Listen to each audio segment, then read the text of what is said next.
Hey guys, CUTTERUP Rob here. For you guys that don't know, I imagine lots of you probably have been watching. What I wanted to talk about, a few guys asked about setting up. Oh, before I talk about that, I would like to thank Glenn. He's one of the subscribers and a guy that lives local to us here. Gave me this camera that actually is supposed to be able to follow you around and stuff. I've been acquainted with it a little bit, but I haven't quite got it figured out yet, so I'm not going to use it just yet. But I would like to thank Glenn. If you're watching, Glenn, I really do appreciate it. Thank you, sir. And also, too, if any of you guys do want to send stuff, if you Google CUTTERUP Auto Inc., our address does come up. It's Unit B, 6224 2nd Street Southeast, Calgary, Alberta, Canada. The only reason I say that was I had a couple things that were supposed to get delivered, but then they didn't, and then they got returned to sender because I get like a little thing in the mail because of it. I don't know who it was from or what it was. I don't know. It got returned anyway, so... if you guys are doing that, you want to make sure that you don't put CUTTERUP Rob. You want to make sure you put CUTTERUP Auto Inc.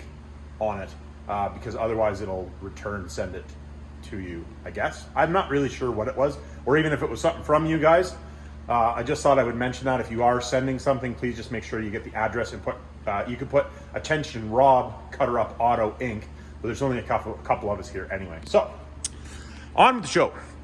So, talking about filters. So talking about setting up some sort of a filtration setup on the cheap, what I would classify as the cheap, I guess. Maybe this will still be out of a bunch of people's budgets, but I wanted to talk a little bit. So this will be no centrifuge. We're not talking any centrifuge stuff. I will talk about centrifuges in a separate video when my new big one shows up. I'll talk about the little one I have and then the big one. Obviously a considerable expense up front, but it pays for itself quite quickly over time. So completely up to you guys, whatever you want to do. We will do a bunch of testing versus filters versus centrifuge and the cost effective and all that stuff. But I don't have the big centrifuge yet, so we cannot do that. So what I wanted to talk about here to start with, where should I start? All right, let's start with filters. I'm going to set you guys up on the tripod here so I don't have to hold this in the whole time. Talk about filters first. All right, so as far as the filters go, now this is how I used to set mine up, and I'm still going to use some of this stuff on the new setup and some of it not, but I just wanted to talk about it. So we're talking pre-filter. This is what I use for a pre-filter. This is one of these. Now there's all kinds of different stuff you can use. By all means, use your imagination to figure something out. These are relatively cheap. This is for, I'm sure it comes on a bunch of different stuff, but what I always ordered it for was a 2008 GMC or Chevy Express van with a 4.8 in it. So what I did was, I don't have this set up anymore, but basically what I did was I took a 5-gallon bucket and got a spacer to go in between here and had a hole cut in it that you could put a funnel in, right? So you would put it in the bucket, snap the lid on the bucket, and then have a funnel so you could pour in there. Now, and then I set that down inside of the tote or a barrel. I usually used a barrel for my first initial, but I set it down in the barrel and it had like a holder on it. I don't know how to explain it more than that, but it basically had a metal holder that would hold the bucket up. So if it spilt over, you weren't spilling it all over the floor, it would spill into the barrel. But if you poured it slowly into this, or relatively slowly, obviously the bigger filter that you got, the faster it would pour in, it would filter the big chunks and bits and pieces out of it, right? So I found this worked relatively well. Now I always did mix a little bit of gas in prior, just, like if I had a 45-gallon drum or a 50-gallon drum, 55-gallon, I guess, I would mix in some gas into it to make it pour in a little bit better. You don't have to do that, but that would make it pour faster anyways. So just to keep an idea. This is what I used. Now there is all kinds, if you get like road tractor ones or something, but they would be considerably more expensive. I think I was buying these for, now taking consideration, all the prices I'm giving you today are Canadian dollars. So you guys in US dollars should be able to buy the stuff US for that price or cheaper. So just take that, whether you're in Canada or US or wherever you may be. And all of the numbers I'm giving you should cross-reference to a different filter if you can't get this brand of filter. But anyways, something like this, you could use it off of all kinds of stuff. This is just what I used. So on to the next step. So your next filtration step, I either use one of these. This is a big hydraulic filter. Now, lots of times I always used a Baldwin. but the Donaldson was the last time I bought them. They were Donaldson. The Baldwin number is this number here, which I have on the written on the board when we're talking about prices and filtration specs. I would use this filter, so it would go into this filter, and then it would go into, now let's talk about this first. So a BF1212 is one of the filters that you can use on a fast unit. So usually it would actually be the same size as this. I just didn't have one, so I just wrote BF1212 on this. It is physically the same size as this one. It's just that it has a drain on the bottom of it, basically anyway. So I would run either one of these or one of these. Now the price of these versus these, this is about, I would say probably, depending on where you're buying it, I just Googled the numbers. So don't quote me on these, I Googled the numbers. I know that I paid, I think it was $8 more for one of these than it was for one of these in the bigger filter, obviously. So the filtration obviously coming from like this filter to this filter, and the Baldwin actually is a little bit taller than this one. This is just a cross reference. Is actually a little bit bigger than this one. But I would go from here or one of these. Just depends on what you can get. Obviously, the bigger filter, the longer it's going to last. That's the reason I would use the bigger filter. And then filter housings, I have part numbers and prices for those as well, because I know guys are going to ask. Now, on to the next step of filtration is, this is what I would use, or they have a longer version. I have the part number over there for us, a BF7633. This would be the next layer of filtration. Now, this is there again, one of the filters you can use on a fast unit. So, you know, like this filter and this filter together, which actually would be an Air Dog, actually. This is actually a filter for an Air Dog, one of the older ones. This would be good enough for a common rail. So take that as a grain, as you may. This would be, this setup, these two filters, would be running basically the same as running a set of fast filters to clean your fuel before you put it through your fuel filter, okay? So take that as, however. This is the filter housing that I used to use, was one of these. This is just one I had laying here. I have the setup at home actually. But this is one of them, and I just put GIC fittings in it. You can use all kinds of different stuff. We will talk about that when I go to set it up in the truck, about the fittings and everything. But just for argument's sake now, that's what the filter housing looks like. The one that goes on here is very similar. It's at home in a bucket. So now if you want to go for a step above this, I used to use these bypass filters. Well, I shouldn't say that. I use them on engines, but you can use these bypass filters. Now this filter is a 1 micron absolute, and it's supposed to pull water out. And I know they do pull water out because if they get water in them, they swell and they're really hard to pull out of there. But anyways, these are relatively expensive. I think these were about $450, $500 when I was buying them. I don't know what they are now. They were considerably, they're not cheap. Now, there's a hack for that. Oh, I did want to show you the filter. It actually looks like a roll of paper towel, or not a roll of paper towel. Toilet paper roll. That's what it looks like. It is not a toilet paper roll, but that's what it looks like. So, I used to use these. Now, there's a hack. There's two hacks. There's two hacks. One I never used because I was always sketched out by it, so I didn't use it. One hack is that a lot of big trucks, equipment and stuff, so if you have a big truck wrecker around you, and you go in there and say, hey, I'm looking for a bypass oil filter off of a 15-liter whatever, a big truck, lots of times they'll sell you these super cheap because one, most guys don't know what they are. Just, if you're gonna buy one, find out what the brand it is and see how much the filters cost. Now these little ones, for this little guy, are like 20 bucks if you buy a case of 10, I think. You can probably buy them cheap anyway. I used to buy them in a case of 10. Case of 10 or case of 12. But you can usually, like the big truck ones are considerably bigger than this one. They're 3 times the size. So the filter would be a little bit more expensive, but there again, you get way more filter media. And like I said, this is 1 micron absolute. Now, depending on the brand, it might change as far as the absolute part goes, but that's a 1 micron absolute. So it will pull a lot of garbage out. This is the same filter I use on the injection machine upstairs for keeping that system clean. And it works fantastic for doing that. But I wanted to mention that. Now, the other hack, which I've never used, I'm not a fan of doing it this way, but by all means, if that's how you want to try doing it, you can get one of these filters, which is actually for water. Not this one per se. I use this one for water. You can get these in 1 micron absolute, these filter housings, and then you can get them in stages and stuff. Now, completely up to you guys. If you want to run something like this, by all means, you can. They're not super expensive.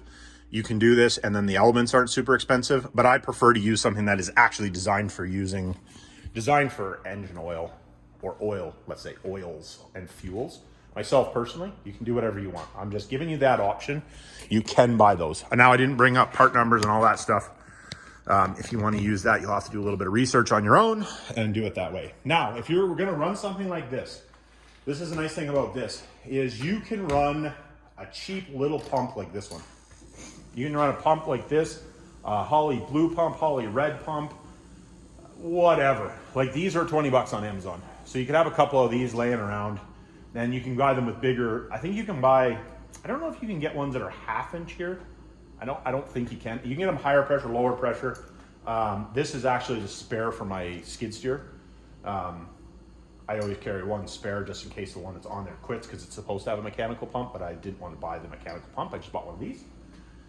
So this is what I used when I first started, was one of these. Literally 20 bucks. I think I bought them somewhere else then, but it was on Amazon.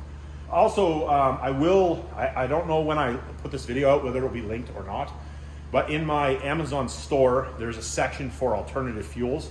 So I will put, if you guys are looking and you want to help the channel out, filters, filter bases, all of that stuff, the pump, any of that stuff. I will have links to that stuff in there. If you want to use it, you want to. If you don't, you don't. Whatever floats your boat. No pressure. Now, so we're talking about the filters and the filtration and all that stuff. So this big guy, this is the one we're going to start with. I don't know what the filtration of this is. That's that bottom one. I have no idea. It's like whatever it is. Filters the chunks out. Okay. Big bits, bearings and stuff. This guy here, which like I said can be I just wrote the Baldwin number up here. Like I said, the Baldwin filter is a little tiny bit longer, or I think it is anyway. Could be wrong, but I'm pretty sure it is. I have one on one of my machines because we actually use them on one of my machines. The filter, you are 10 micron normal and 27 absolute. And like I said, I just Googled it, it was $47. I don't think they were that expensive when I was buying them. They might have been $30 maybe, but they're considerably, like I said, like we showed before, is way bigger than that smaller one. So let's say it's $40, $47. It's more than double the size. You're gonna get double the filtration out of it. So just keep that in mind. That's the filter housing number, and they're about 50 bucks-ish. Now this is not talking about fittings, lines, any of that stuff. So you'll have to figure that stuff out yourself. If you need, when I set it back up again, I will talk about all of that. So if you need a list, I will put a complete list down below when I go to do that. Your original filter, the BF1212, which is one of the ones they run on Fast Unit, which is, like I said, the smaller version, basically smaller to this, right? Your 4 normal, 20 absolute, you're 20 bucks. The BF7633, your 4 absolute, which is also the same. This is the same as the CAT filter that everybody raves about. This is 4 micron absolute. That is what they are. So, and if you read the literature on the CAT one, they do say 2 micron, but if you read deeper into it, it is 4 micron absolute. Now they might have a different one, but that's the one that, I can't remember, what is it, 01-650R, I think. I could be wrong on that. That's basically the same as this filter. And then they do have a longer version, which personally I used to buy the longer version all the time when I was doing the fuel, because it was basically the same price and it was 4 micron absolute. You get more filter material, it's gonna last longer, right? And then your filter housing for those, you're like 40 bucks, and that's the part number right there, FB1311. So you should be able to realistically set something like this up. I would say, well, if we take this, just round up, if we're 50-50, there's 100, 120, 165, and even doing this, like 165, 175, the pump, well, I'd say 250, let's say $300 on the high end. By the time you buy your fittings and your line and all that stuff, this is low pressure. It doesn't need to be anything crazy for line, just something that's good with oil. It doesn't need to be big line. You can just use adapters. You literally can go to Home Depot and get most of the stuff you need, other than I would recommend using fuel line for your actual line, and then have some sort of a draw tube for it. And then you obviously need some buckets, a barrel, you know, that type of stuff. But let's say you've confined all that stuff, you have that stuff already. You can do this pretty cheap. Like, you could probably do it even cheaper. But like I said, I like running the bigger filters. I prefer the bigger filters, because if you're running the bigger filters, they're gonna last longer. So, you know, you step up, spend a little bit more money, because like the difference between going from like this, the 1212 and the housing, you're gonna be, let's say, $65, versus to go with this to get twice the volume of filter, or more than twice, maybe 4 times the volume of filter. So that means that you're going to get 4 times as much, or maybe more. You know, I would say, you know, like, look at them. There's quite a difference, right? There's quite a difference, like way different. So take that with a grain of salt. I don't know. But you're going to be like, let's say $100 versus $65. And then the fitting will be a touch bit more, probably. Let's say another $5 for that, for the fittings versus, right? So I personally would spend the $100 to get the way better volume, right? And like I said, you can use a little tiny pump, you can use a big pump, you could use a drill pump, you could use all kinds of different pumps. Now, if you wanted to go with the water ones, I don't know what they cost, $50-$60 at least. And then I don't know what the filter housing. I think that whole filter setup cost me $200, I believe, Canadian. And then the filters were like $65. So I personally would just rather use the filters that are designed to run oil, personally. Now, if you want to run a bypass oil filter, like I said, that's considerable. If you're going to do that, if you don't have one, can't find a used one, I would buy a centrifuge. But if you go to a used wrecker, or you go to a wrecker and you see one of those filter housings, you now know what it is. And if you can grab it and it's cheap, especially if they don't know what it is or don't care. I shouldn't say don't know what it is, don't care. Most wreckers, Glenn was actually talking to me, the guy that, Glenn that gave me the camera. He said that he went to a wrecker and he got an actual centrifuge off a truck for a good price. So if you can get a centrifuge for a good price, one of those bypass filters will be cheap, because they don't care. Nobody coming in looking for them. They're probably most of the time throwing them in the scrap. You're going to get it for $50, $75. That's a good deal. So if you go into a wrecker and you see one of those, or you can get one of those for next to nothing, do that. Okay. So I think that's going to call a conclusion on this one. I just wanted to talk a little bit about it for you guys that are wanting to get it set up right away. I realize that I'm maybe a little slower than some people. The shorty's not done. I would love for it to be done, but everything takes time. I'm running the business. There are other things on the go, life, all that jazz. So if you are wanting to set this up, this will give you a basis of what you need to get set up. You can start looking for stuff. I will write all of this stuff. Like I said, I will put all these, the link to my YouTube store, my Amazon store, in the bottom. It's in the bottom of every video. All the newer videos, it's in the bottom.